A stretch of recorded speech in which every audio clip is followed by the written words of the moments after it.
Hello students, welcome to the Aims study material channel. आज का हमारा तीसरा लेक्चर है जिसमें हम सी लैंग्वेज के आगे के टॉपिक्स देखेंगे। हमारे टॉपिक का नाम है कॉन्स्टेंट्स। ठीक है, तो कांस्टेंट की डेफिनेशन क्या है? Constant in C refer to fixed values that do not change during the execution of a program. Constant किसको बोलेंगे? ऐसी फिक्स्ड वैल्यू को जो पूरे प्रोग्राम के एग्जीक्यूशन के दौरान चेंज नहीं होगी, हमेशा स्थिर बनी रहेगी, उसको चेंज नहीं कर सकते हो, उसको हम क्या बोलेंगे? कांस्टेंट। कांस्टेंट ऐसे चार तरीके के होते हैं, लेकिन दो सब कैटेगरी में जैसे बांटा है हमने कॉन्स्टेंट्स को, हम न्यूमरिक कॉन्स्टेंट्स में और कैरेक्टर कॉन्स्टेंट्स में क्लासीफाई कर सकते हैं। न्यूमरिक्स जो नंबर से रिलेटेड है और कैरेक्टर कॉन्स्टेंट जो कैरेक्टर से रिलेटेड है। तो जो मेन टाइप्स है कॉन्स्टेंट्स के वो है integer constant, real constant, single character constant और स्ट्रिंग कॉन्स्टेंट। तो हम इनको देखते हैं ये क्या है। सबसे पहले हम देखते हैं इंटीजर कांस्टेंट। इंटीजर मतलब जो सीधे सीधे नंबर से रिलेटेड है। An integer constant refers to a sequence of digits. जो भी डिजिट का सीक्वेंस होता है 0 से 9 से लेके, उनको हम बोलते हैं इंटीजर कांस्टेंट।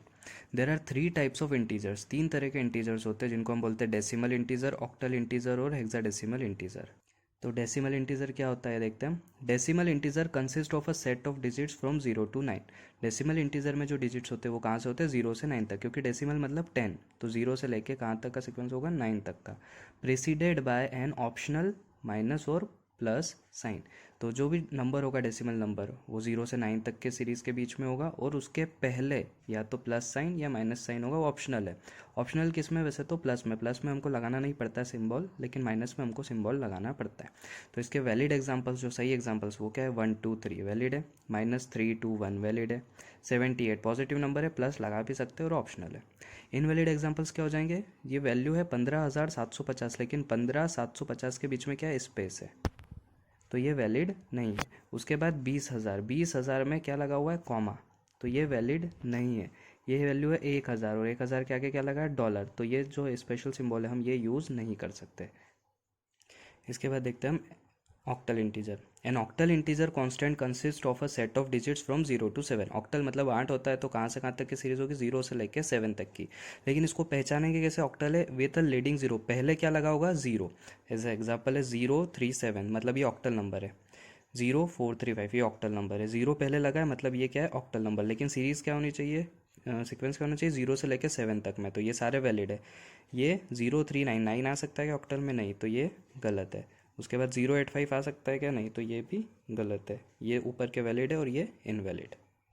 उसके बाद है हेक्साडेसिमल इंटीजर। हेक्साडेसिमल मतलब 16, तो कहाँ से सीरीज होगी? 0 से लेके 15 तक। तो hexadecimal integer preceded bye 0x और 0x। तो हेक्साडेसिमल को कैसे पहचानेंगे? 0x स्मॉल भी हो सकता है और कैपिटल भी, जैसे ऑक्टल में क्या था? 0। It consist a range of 16 number. 16 number की रेंज है, दैट इज 0 to 15। लेकिन 0 से लेकर 9 तक तो ठीक है नंबर से, लेकिन 10 लिखेंगे तो 1 और 0 अलग अलग हो जाएगा।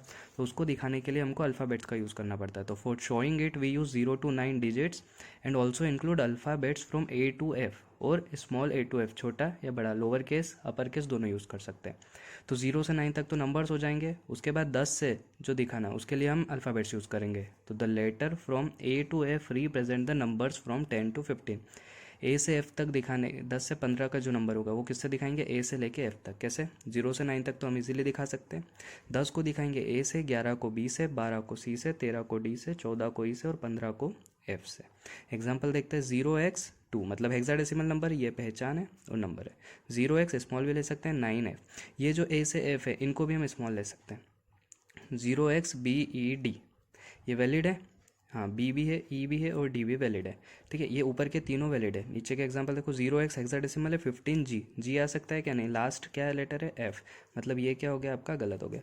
0xAB तक तो ठीक है, लेकिन YZ क्या हो जाएगा? आएगा क्या? नहीं, तो ये रॉन्ग है। ये वैलिड है और ये इनवैलिड एग्जाम्पल्स। ऑक्टल और हेक्साडेसिमल हम बहुत कम यूज़ करते हैं प्रोग्रामिंग में। हम जनरली क्या यूज़ कर सकते हैं? करते हैं डेसिमल। इंटीजर कांस्टेंट में जो हमको पॉइंट्स याद रखने हैं वो क्या क्या? N integer constant must have at least one digit, it must not have a decimal point. पहली बात तो कम से कम एक डिजिट होना चाहिए। It must not have a decimal point, decimal point नहीं होना चाहिए। अगर डेसिमल पॉइंट अगर हमने बीच में लगा दिया तो वो क्या हो जाएगा, रियल कांस्टेंट या float number. It can be either positive और नेगेटिव, ये पॉजिटिव भी हो सकता है और नेगेटिव भी। If no sign precedes it is assumed to be positive, अगर कोई भी साइन नहीं है मतलब हम क्या मानेंगे उसको, पॉजिटिव। नो कॉमा और ब्लैंक्स अलाउड, हमने देखा था कोई भी बीच में कॉमा नहीं होगा, ब्लैंक स्पेस नहीं होगी, कंटिन्यू लिखना पड़ेगा। The range for integer constant is -32768 to 32767। जो इंटीजर की रेंज होगी वो क्या होगी, ये -32,768 से 32,767। ठीक है, ये डाटा टाइप्स में हम देखेंगे। तो ये साइज़ किसके लिए, दो बाइट का जब इंटीजर की साइज़ होगी उसके लिए। लेकिन to store large integer constant we can use qualifier such as U L और यू एल। ठीक है, ये तो रेंज है, ये किसके लिए, साइंड के लिए। लेकिन अनसाइंड में 65,535 तक की वैल्यू होगी, तो उसके लिए हमको क्या करना पड़ेगा, अनसाइंड मतलब कुछ क्वालिफायर्स या मॉडिफायर्स यूज़ करेंगे। यू अनसाइंड के लिए, एल लॉन्ग के लिए, और यू एल मतलब अनसाइंड लॉन्ग के लिए। जैसे 5 6 7 8 9 ये अनसाइंड में वैलिड है, तो कब, जब हम इसमें आगे क्या लगा देंगे, यू, क्वालिफायर या मॉडिफायर बोलते हैं यू, तो अब ये वैलिड है। ठीक है, 9876543, ठीक है, ये हमारे लॉन्ग में आ जाएगा, तो इसके आगे हम लगा सकते हैं एल। और ये और ज़्यादा बड़ा नंबर है तो इसके आगे हम अनसाइंड लॉन्ग लिख सकते हैं, कैप स्मॉल में भी लिख सकते हैं, यू एल और यू एल। ठीक है, तो क्वालिफायर या मॉडिफायर क्या होते हैं, जो पहले से जो भी डाटा टाइप है उसकी प्रॉपर्टीज़ को मॉडिफाई कर देते हैं, उनको हम मॉडिफायर्स या क्वालिफायर्स बोलते हैं। सेकेंड है रियल कांस्टेंट। रियल कांस्टेंट मतलब फ्लोटिंग वैल्यू जिसमें होती है पॉइंट वाली। The quantities that very continuously, ऐसी क्वांटिटीज़ जो कंटिन्यूसली वेरी करती है, जैसे प्राइस है, टेम्परेचर है, उनको हम इंटीजर नंबर से नहीं दिखा सकते हैं, तो उसके लिए हम नंबर्स को फ्रैक्शनल पार्ट्स में दिखाते हैं। तो जो कंटिन्यूसली वेरी करती है are represented by numbers containing fractional parts, जिसमें फ्रैक्शनल पार्ट्स होता है। इसके लिए हम यूज़ करते हैं रियल कांस्टेंट, जैसे 23.568, और इसका पढ़ने का तरीका भी यही है। ये 23 पॉइंट पर, पॉइंट के बाद जो भी रहेगा उसको एक एक बार पढ़ेंगे, 568, 568 कभी नहीं पढ़ेंगे। तो ऐसे नंबर्स को हम बोलते हैं रियल कांस्टेंट्स या floating point constant. Such numbers are called real constants और फ्लोटिंग पॉइंट कांस्टेंट्स। एग्जांपल हो गया 0.0083 वैलिड है, माइनस प्लस साइन लगा सकते हैं, -0.75 प्लस 247.0। इनका नोटेशंस ये भी वैलिड है, जैसे मान लो 0 है तो लिखना ज़रूरी नहीं है, 215 पॉइंट के बाद नहीं लिखा है। 0.95 जैसे हम रेगुलरली यूज़ कर लेते हैं, ऐसे वहाँ भी यूज़ कर सकते हैं प्रोग्रामिंग में। -0.71 प्लस 0.5, तो ये नोटेशंस भी वैलिड है। अब जो रियल कॉन्स्टेंट्स होते हैं उनको हम दो फॉर्म्स में लिख सकते हैं। एक तो फ्रैक्शनल फॉर्म जो जनरली हम यूज़ करते हैं, वो क्या होता है, these numbers are shown in decimal notation, इनको डेसिमल नोटेशन में दिखाते हैं, बीच में पॉइंट लगता है। अ वोल नंबर कैसे दिखाते हैं, a whole number followed by a decimal point and the fractional part. कैसे, जैसे एग्जांपल देखो 23.679, 23.679, ये एक वोल नंबर है जो एक इंटीजर है अपने आप में, उसके बाद हमने लगाया डेसिमल, और उसके बाद फिर फ्रैक्शनल पार्ट, इसको बोलेंगे फ्रैक्शनल पार्ट। लेकिन ये भी अपने आप में क्या इंटीजर, ये भी इंटीजर है, ये भी इंटीजर है, बीच में क्या है, डेसिमल, तो ये क्या बन गया हमारा रियल कांस्टेंट। और ये कौन सा नोटेशन है, फ्रैक्शनल फॉर्म, मतलब डेसिमल नोटेशन है, डेसिमल के फॉर्म में लिखा है। सेकेंड नोटेशन है एक्सपोनेंशियल फॉर्म, पावर में लिखना है, तो जनरल फॉर्म है उसका मेंटिसा ई एक्सपोनेंट, ये उसका फॉर्म है। कैसे समझते हैं, जैसे ये लिखा है 2.1565 E2, मतलब ये हो गया 2.165 तक मेंटिसा, फिर ई, और जो एक्सपोनेंट है जो पावर है वो क्या है, 2, इनके बीच में कोई स्पेस नहीं है, तो इसका जो मेन नंबर था वो ये है 215.65। ठीक है, तो नंबर हमारा क्या लिखा है 2.1565, इसको अगर मुझे बनाना है 215.65, तो कितने का मल्टीप्लाई करना पड़ेगा इस नंबर में, पॉइंट यहाँ लाना है, मतलब 2 डिजिट इधर, मतलब 100 का मल्टीप्लाई करना पड़ेगा किस में, 2.1565 में 100 का मल्टीप्लाई करेंगे तो हमको क्या मिलेगा, 215.65। तो इसी को फॉर्मेट में लिख दिया है 2.1565, इसको हम क्या लिख सकते हैं 10 की पावर 2, तो ई और जो पावर होती वो आ जाएगा यहाँ पे 2, तो ये वही लिखा है 2.1565 ई की पावर 2, 2.1565 ई की पावर 2। वैसे ही अगर पॉइंट लेफ्ट साइड में जाएगा तो 10 की पावर माइनस होगी, तो यहाँ पे आ जाएगा ई की पावर -2 जब लेफ्ट साइड में, और जब राइट साइड में जाएंगे तो आ जाएगा पॉजिटिव। राइट साइड मतलब ये वैल्यू है। ठीक है, अब अगर इसमें हम लेफ्ट साइड ले जा रहे हैं तो क्या करा हमने, पॉजिटिव। ठीक है, ऐसे ही अगर राइट साइड ले जाना पड़ेगा तो नेगेटिव। इस मेन नंबर से चलेंगे तो कोई कन्फ्यूजन नहीं होगा, इसमें अगर लेफ्ट साइड जा रहे हैं मतलब पॉजिटिव, और इसमें ही अगर राइट साइड जाएंगे तो नेगेटिव पावर। ठीक है। तो जो मेंटिसा होती है वो क्या होता है, या तो डेसिमल नोटेशन होगा या इंटीजर। डेसिमल नोटेशन हमने देखा अभी 2.15 वाला, या 2 भी हो सकता है, इंटीजर भी हो सकता है। एक्सपोनेंट है वो हमेशा इंटीजर नंबर होगा, वो फ्रैक्शनल में कभी नहीं हो सकता है, विद एन ऑप्शनल प्लस और माइनस साइन। उसमें प्लस साइन भी हो सकता है और माइनस साइन भी एक्सपोनेंट में।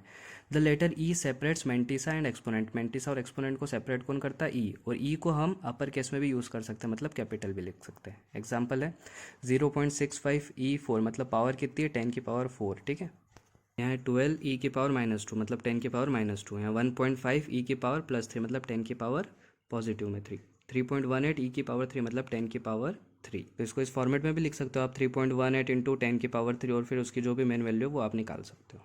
जो एक्सपोनेंशियल नोटेशन है वो यूज़ करते हैं बहुत बड़ी जब क्वांटिटी हो, for representing number that are either very large और वेरी स्मॉल इन मैग्नीट्यूड। जैसे ये बहुत बड़ा नंबर है, इसको अगर हमको यूज़ करना है तो हम किस फॉर्मेट का यूज़ करते हैं, एक्सपोनेंशियल फॉर्मेट का। 7.5 E और यहाँ पे 9 0 थे तो उसको हमने शिफ्ट कर दिया। या फिर इसको ऐसा लिख सकते हैं 75 E⁻8, मतलब 75 इंटू 10⁻8, और सॉल्व करेंगे तो ये आएगा। ये बहुत बड़ा मैग्नीट्यूड है, इनको यूज़ करने के लिए एक्सपोनेंशियल फॉर्म, जैसे ये फॉर्म है तो -3.68 E⁻7। अब ये हमने पॉइंट इधर शिफ्ट करा इसलिए E⁻7। Floating point constants are normally represented at double precision. जो नॉर्मल रहता है वो डबल प्रिसीजन यूज़ कर सकता है, लेकिन सिंगल प्रिसीजन या डबल से भी ज़्यादा प्रिसीजन, प्रिसीजन मतलब पॉइंट के बाद जो क्वांटिटीज़ होती है वो, तो उसके लिए हम क्वालिफायर या मॉडिफायर इसमें भी लगा सकते हैं। एफ सिंगल प्रिसीजन के लिए, एल लॉन्ग डबल, मतलब डबल से भी ज़्यादा प्रिसीजन के लिए हम ये लगा सकते हैं। तो इस न्यूमरिक कांस्टेंट के कुछ क्वेश्चन हैं, यहाँ पे 10 क्वेश्चन लिखे हैं, इसमें आपको बताना है कि कौन सा वैलिड है और नहीं है। तो इस वीडियो के कमेंट सेक्शन में आप ये बस पॉइंट करना, मेंशन करना कि ये वाले वैलिड है। पहला है 65,000, 65,000 यू, कोई स्पेस नहीं है बीच में, 25,000 बीच में कॉमा है। थर्ड है +5.0 E⁻3। फोर्थ है 3.5 E-5। फिफ्थ है 1.5 E 2.5। फिर है सिक्स $255। सेवन्थ है 0x7B। एट्थ है 0467। नाइन्थ है 04897। और टेंथ है 0x890FB। इसमें आपको बताना है कौन से जो कॉन्स्टेंट्स है वो वैलिड है। ये इंटीजर और रियल दोनों के ऊपर क्वेश्चन है। अब थर्ड जो हमारा कांस्टेंट है सिंगल कैरेक्टर कांस्टेंट, या इसी को कैरेक्टर कांस्टेंट भी बोल दिया जाता है। तो अ सिंगल कैरेक्टर कांस्टेंट और character constant is a single alphabet, single digit और a single special symbol enclosed with a single quote और सिंगल इन्वर्टेड कॉमास। ठीक है, कोई सा भी, या तो अल्फ़ाबेट हो या डिजिट हो या स्पेशल सिंबल हो या ब्लैंक स्पेस, उसके आसपास अगर हमने सिंगल इन्वर्टेड कॉमा या सिंगल कोट लगा दिया तो वो क्या हो जाएगा, कैरेक्टर कांस्टेंट। इनमें चारों चीज़ें वैलिड है, अल्फ़ाबेट भी, small lower case upper case, digit, special symbol और ब्लैंक भी। ठीक है, एक चीज़ जो हमको ध्यान रखनी है, यहाँ पे 5 के आसपास ये लगा मतलब ये कैरेक्टर है, ये इंटीजर के बराबर नहीं है, ये दोनों इक्वल नहीं है। Character constants have integer value known as ASCII values. जो भी कैरेक्टर कॉन्स्टेंट्स होते हैं उनकी एक वैल्यू फिक्स होती है जिसको हम बोलते हैं आस्की वैल्यूज़।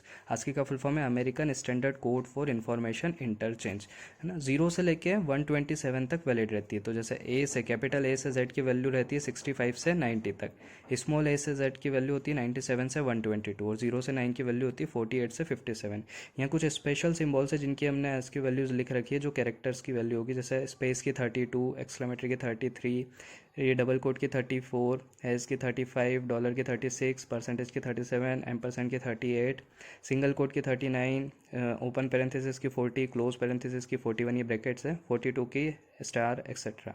तो 0 से लेके 127 तक के जितने भी वैल्यूज़ होती है उन सब के लिए एक इंटीजर वैल्यू कैरेक्टर्स की फिक्स होती है। जो लास्ट हमारा कांस्टेंट है वो है string constant. String constant character constant में यही डिफरेंस है, जहाँ सिंगल कोट होगा वो कैरेक्टर, और जहाँ डबल कोट में लिखा है वो स्ट्रिंग कांस्टेंट।